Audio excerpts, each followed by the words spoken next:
हर प्यार अपने सुखद अंजाम तक पहुंच जाए ऐसा जरूरी नहीं है। कुछ प्यार का अंत इतने भयानक तरीके से होता है कि सुनकर रूह कांप जाती है। आज हम आपको जिस सच्ची घटना के बारे में बताने जा रहे हैं उसमें भी कुछ ऐसा ही हुआ था। यूनिवर्सिटी में पढ़ने वाले दो स्टूडेंट्स एक दूसरे से प्यार करने लगते हैं।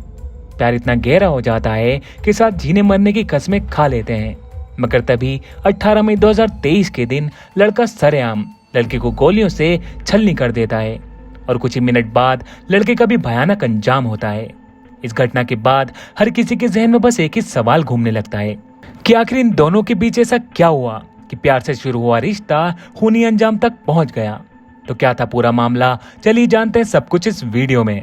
मगर इससे पहले अगर आप हमारे चैनल पर पहली बार आए हैं तो इसे जरूर सब्सक्राइब करें। दोस्तों, हम 18 मई 2023 को नोएडा के शिवनादर यूनिवर्सिटी में हुए स्नेहा चौरसिया मर्डर केस की बात कर रहे हैं। स्नेहा चौरसिया कानपुर के ओमनगर की रहने वाली थी, मगर उसने अपना एडमिशन 3 साल पहले ही नोएडा के इसी शिवनादर यूनिवर्सिटी में करवाया था। घटना के समय स्नेहा BA 3rd ईयर की स्टूडेंट थी। यूनिवर्सिटी में 12 मई 2023 को एग्जाम खत्म हो चुके थे। ज्यादातर छात्रों की छुट्टी हो चुकी थी और सभी अपने अपने घर लौट चुके थे। मगर स्नेहा समेत कुछ छात्र अभी भी यूनिवर्सिटी के अंदर मौजूद थे, क्योंकि 26 मई को यूनिवर्सिटी में एक समारोह का आयोजन होने वाला था। इसी समारोह की तैयारी के लिए कुछ छात्र अपनी मर्जी से रुक गए थे। स्नेहा चौरसिया के साथ साथ अनुज नाम का एक लड़का भी तैयारी के सिलसिले में यूनिवर्सिटी में रुका हुआ था। अनुज अमरोहा का रहने वाला था। उसने भी कुछ साल पहले ही शिवनादर यूनिवर्सिटी में अपना एडमिशन करवाया था। वो भी स्नेहा की तरह ही BA 3rd ईयर का स्टूडेंट था। स्नेहा और अनुज दोनों ही सोशियोलॉजी विषय के साथ अपनी ग्रेजुएशन पूरी कर रहे थे। जैसा कि हमने बताया, यूनिवर्सिटी में एक समारोह की तैयारियां चल रही थी। 18 मई 2023 को भी छात्र तैयारियों में लगे हुए थे। तभी दोपहर के समय स्नेहा और अनुज भी यूनिवर्सिटी के डाइनिंग हॉल के सामने पहुंचते हैं। यहाँ पर दोनों एक दूसरे को देखते ही गले लगाते हैं और बातचीत शुरू कर देते हैं। अभी बातचीत शुरू ही हुई थी कि दोनों में थोड़ी बहुत बहस शुरू होने लगती है। थोड़ी देर की बहस के बाद फिर दोनों थोड़े शांत होते हैं और बातचीत का सिलसिला फिर से चलने लगता है। इसी बातचीत के दौरान अनुज स्नेहा चौरसिया को गले लगाता है। गले लगाने के अगले ही सेकंड शिवनादर यूनिवर्सिटी का कैंपस गोलियों की तड़तड़ाहट से गूंज उठता है। जब लोगों का ध्यान आवाज की तरफ जाता है तो लोग देखते हैं कि अभी जिस अनुज ने स्नेहा को गले लगाया था उसके हाथ में पिस्टल है और जो स्नेहा अभी चंद सेकंड पहले अनुज की बाहों में थी और खून से लथपथ जमीन पर पड़ी हुई थी। लोग कुछ समझ पाते उससे पहले ही बड़े आराम से अनुज हाथों में पिस्टल लहराते हुए अपना बैग लेकर वहां से निकल जाता है। ये सब कुछ इतनी तेजी से होता है कि कोई भी अनुज को रोकने की हिम्मत नहीं जुटा पाता और एक हत्या करने के बाद बड़े आराम से अनुज उस जगह से निकल जाता है। अब लोग भागते हुए जमीन पर गिरी स्नेहा तक जाते हैं। लोग देखते हैं कि स्नेहा को पेट और सीने में 2 गोलियां लगी हैं। तुरंत स्नेहा को अस्पताल ले जाने की तैयारियां शुरू होती हैं, मगर अस्पताल ले जाते ही स्नेहा को मृत घोषित कर दिया जाता है। अभी ये सब कुछ चल ही रहा था कि कुछ ही मिनट के बाद किसी शिवनादर यूनिवर्सिटी के बॉयज हॉस्टल के रूम नंबर 328 से गोली चलने की आवाज आती है। लोग आवाज की तरफ भागते हैं, मगर देखते हैं कि कमरे का दरवाजा अंदर से बंद है। तुरंत ही पुलिस प्रशासन को गोली चलने की जानकारी दी जाती है। मौके पर पहुंचकर पुलिस जब कमरे में अंदर जाती है तो देखती है कि रूम के अंदर एक लड़का मृत पड़ा हुआ है और उसके सर में गोली लगी है। ये लड़का कोई और नहीं बल्कि अनुज ही था। पहली नजर में ही लग रहा था कि अनुज ने खुद ही अपने सर में गोली मारी है। मतलब पहले अनुज ने स्नेहा चौरसिया को सरेआम लोगों के सामने गोली मार दी और फिर अपने कमरे में आकर खुद को भी गोली मार ली।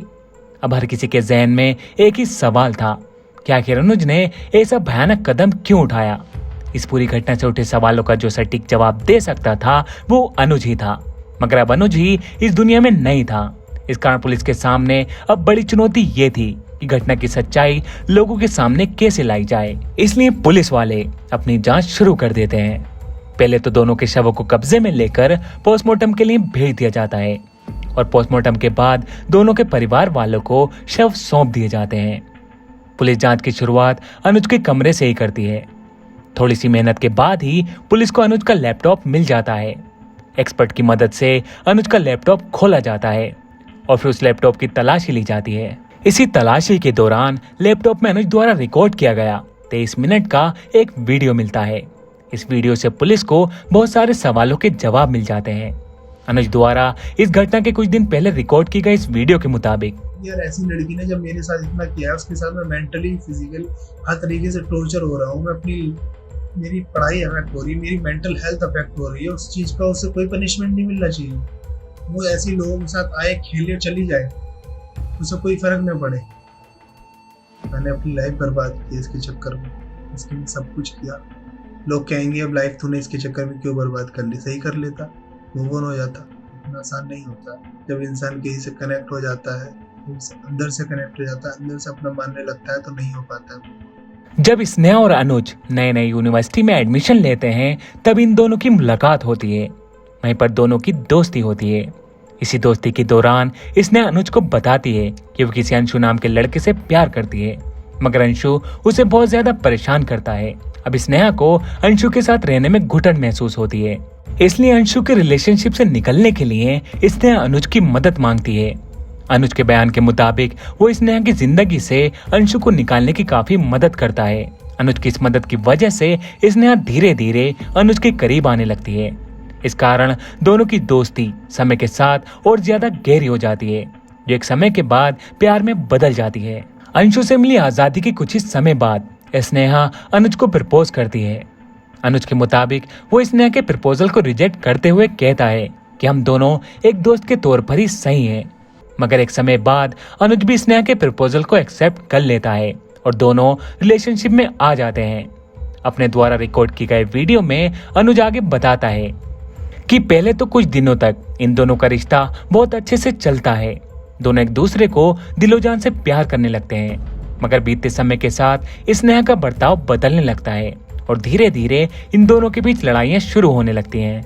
फिर एक समय बाद स्नेहा अनुज से कहती है कि मुझे अपना करियर बनाना है, मेरे कुछ सपने हैं, उन्हें पूरा करना है, मगर प्यार के चक्कर में मेरे सपने और मेरे घर वालों के सपने पीछे ना छूट जाए, इसलिए मैं इस रिश्ते को खत्म करना चाहती हूँ और अपना पूरा ध्यान पढ़ाई पर लगाना चाहती हूँ।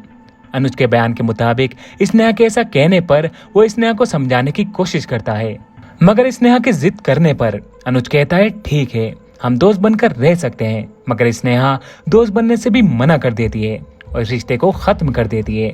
आगे अनुज बताता है कि वो कुछ समय तक यही समझता रहता है कि स्नेहा ने अपने करियर पर ध्यान देने के लिए इस रिश्ते को खत्म कर दिया। मगर एक दिन अनुज स्नेहा का लैपटॉप एक्सेस कर लेता है और उसके व्हाट्सएप चैट से लेकर कई सीक्रेट मैसेज पढ़ लेता है, जिससे पता चलता है कि वास्तव में अब स्नेहा किसी आशुतोष पांडे नाम के लड़के के साथ रिलेशनशिप में आ चुकी थी, इसलिए उसने अनुज से रिश्ता खत्म किया था। जब अनुज को पता चलता है कि उसने दूसरे लड़के के लिए उसे छोड़ा है तो वो अपना आपा खो देता है और उसी दिन वो तय कर लेता है कि स्नेहा ने उसे धोखा दिया है और इसकी सजा उसे जरूर मिलेगी। इसी के बाद अनुज मौके की तलाश में लगा रहता है और फाइनली 18 मई 2023 को मौका मिलता है। मौका मिलते ही पहले तो स्नेहा को वो गले लगाता है, फिर थोड़ी सी नोकझोंक के बाद उसके पेट और सीने में गोली मार देता है। कुछ समय बाद वो अपने हॉस्टल के कमरे में जाकर खुद भी आत्महत्या कर लेता है। अनुज ने जो कुछ वीडियो में कहा था उसमें कितनी सच्चाई है, इस बात को समझने के लिए पुलिस अपनी जांच आगे बढ़ाती है तो कुछ और खुलासे होते हैं। पुलिस की जांच जब आगे बढ़ती है तो अनुज के दावे से उलट एक नई कहानी सामने आती है। आगे की जांच के मुताबिक ये सच था कि अनुज और स्नेहा दोनों दोस्त थे, मगर एक समय बाद अनुज ने स्नेहा को परेशान करना शुरू कर दिया था। स्थिति इतनी बिगड़ गई थी कि मार्च 2023 में आधिकारिक तौर पर ईमेल के जरिए यूनिवर्सिटी प्रशासन के सामने स्नेहा अनुज की शिकायत करते हुए कहती है कि वो मुझे परेशान कर रहा है। स्नेहा की इस शिकायत के बाद अनुज और स्नेहा की काउंसलिंग यूनिवर्सिटी प्रशासन की ओर से कार्रवाई की जाती है। इसके अलावा यूनिवर्सिटी की ओर से तय किया जाता है कि दोनों एक दूसरे से यूनिवर्सिटी के अंदर ना मुलाकात करेंगे और ना ही कोई बात करेंगे। मगर दोनों यूनिवर्सिटी प्रशासन के इस आदेश को लंबे समय तक नहीं मान पाते और मिलना जुलना तथा बातचीत जारी रखते हैं। इस बारे में जब दूसरे छात्रों से भी बातचीत की जाती है तो कई छात्र गवाही देते हैं कि वास्तव में अनुज स्नेहा के पीछे पड़ गया था। इस कारण स्नेहा बहुत ज्यादा परेशान रहने लगी थी। तभी उसने यूनिवर्सिटी में अनुज की शिकायत की थी, मगर यूनिवर्सिटी से स्नेहा ने ये भी रिक्वेस्ट की थी कि अनुज के खिलाफ कोई सख्त कार्रवाई ना की जाए, बल्कि उसे चेतावनी देकर समझाया जाए। स्नेहा की हत्या के बाद स्नेहा के परिवार वाले यूनिवर्सिटी प्रशासन पर आरोप लगाते हैं कि अगर यूनिवर्सिटी प्रशासन ने समय पर कार्रवाई की होती तो आज उनकी बेटी जिंदा होती। मगर यूनिवर्सिटी की ओर से सफाई दी जाती है कि स्नेहा ने लिखित कंप्लेंट देने से मना कर दिया था। इस कारण यूनिवर्सिटी ने अनुज के खिलाफ कोई सख्त कार्रवाई नहीं की थी। यूनिवर्सिटी द्वारा जारी इस बयान से स्नेहा के माता पिता संतुष्ट नहीं होते हैं और वो यूनिवर्सिटी प्रशासन पर कार्रवाई की मांग करने लगते हैं। इसी के बाद पुलिस वाले अपनी जांच पूरी करने के बाद स्नेहा चौरसिया के पिता राजकुमार चौरसिया के बयान पर अनुज कुमार, यूनिवर्सिटी के कर्मचारी आशुतोष पांडे, करण और स्नेहा चौरसिया के एक्स बॉयफ्रेंड अंशु के खिलाफ धारा 302, धारा 120 के तहत मामला दर्ज कर लेते हैं। इस मामले में यूनिवर्सिटी प्रशासन पर भी एफआईआर दर्ज की जाती है।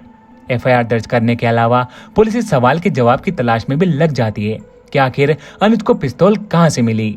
बहुत जल्द पुलिस को इस सवाल का जवाब भी मिल जाता है। दरअसल अनुज के बैंक ट्रांजैक्शन से खुलासा होता है कि अनुज ने अप्रैल महीने में एक शख्स को 2 बार ऑनलाइन पैसे भेजे थे। जब पुलिस उस शख्स के बारे में जानकारी जुटाती है तो पता चलता है कि अनुज ने एक पिस्टल और 5 कारतूस खरीदे थे। इस खुलासे के बाद अनुज को पिस्टल उपलब्ध कराने के आरोप में 3 लोगों को गिरफ्तार करते हुए उन पर एफआईआर दर्ज की जाती है।